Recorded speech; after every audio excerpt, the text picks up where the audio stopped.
वावरात का नाही आपलं अख्खा दिवस गेलं. आता मी वावरातच हिंडत आहो. तर तुम्हाला का नाही जंगल दाखवतो मी. आता हे पहा, आपण आता शेतामध्ये आहो. हे जंगल दिसतंय तुम्हाला. हे जंगल मध्ये जर वानेर चढले न हे पराठी खाल्ले तर याचे पैसे कोण दे? सरकार देईल असं वाटते का तुम्हाला?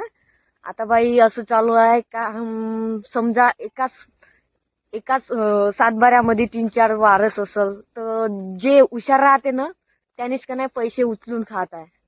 हे गोष्ट काही फेक नाही भाऊ, रिअल आहे. हे आमच्या सोबतच असं घडलं. आणि तुम्हाला वाटत असेल का तुमचा रील स्टार ले वावर वगैरे नाही आहे, तर ते पण आपण नेक्स्ट व्हिडिओ मध्ये सांगणार आहोत. तर असं काही झालं आपल्या बरं तर गाईज, कोणी तुमच्या नातेवाईक जर तुमच्या सोबत असं करत असेल तर डायरेक्ट व्हिडिओ मध्ये त्यांचं नाव पत्ता टाकून द्या न पब्लिक. त्यांना का नाही एवढे शिवा द्या तुम्ही कमेंट वर का खूपच. काही विषय नाही, आपण काय नाही, त्यांनी पैसे किती दिवस टिकणार ते सरकारचे पैसे.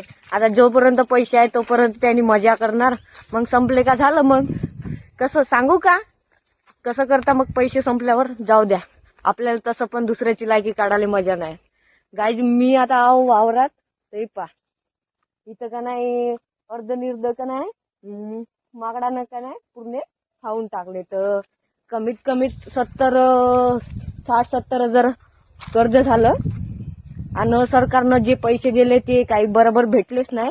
थोडेसे पैसे भेटले, त्याच्यामध्ये आपलं काहीच नाही होत. कारण की आपलं मोबाईलच तेवढ्या पैशाने येत नाही जेवढे पैसे दिले त्यांनी. जाऊ द्या, काही विषय नाही, खाणारे खाऊ द्या. तसं पण फुकटचे पैसे किती दिवस टिकणार आहे.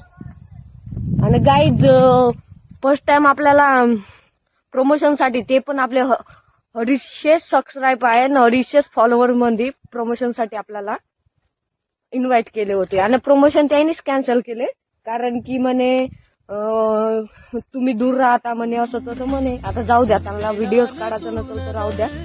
पण गाईज असं सपोर्ट करत राहा. रोज 2 मिनिट काढून का नाही आपला व्हिडिओ बघत जा. आणि आपलं युट्यूब चॅनल कोणी नवीन व्हिडिओ पाहिले असेल तर युट्यूब चॅनलला सबस्क्राईब करून घ्या.